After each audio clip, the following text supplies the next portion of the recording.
High above the sea off the Korean peninsula, US Apache helicopter gunships have put through their paces.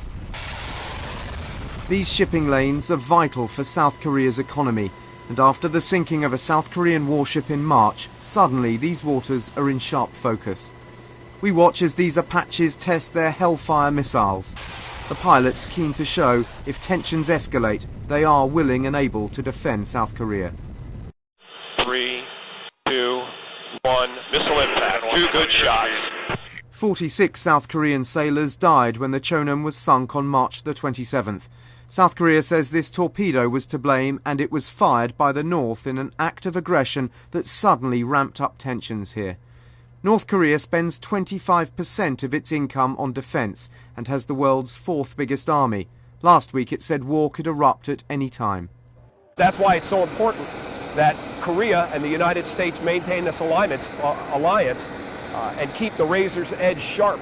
Colonel Joe Bassani says live-fire exercises are vital, even if it means shooting $50,000 Hellfire missiles at a rock in the sea.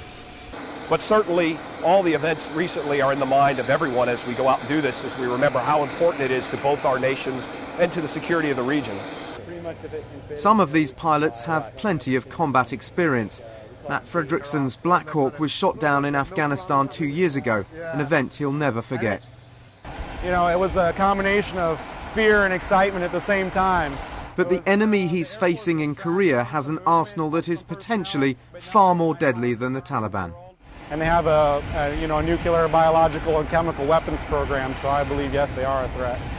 The South Korean government has described the sinking of the Cheonan as the most serious incident since the end of the Korean War 57 years ago.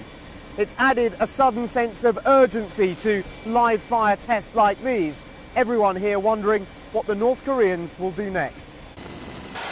The United States has 28,000 troops in South Korea in a state of constant readiness, prepared for the resumption of a war that never ended.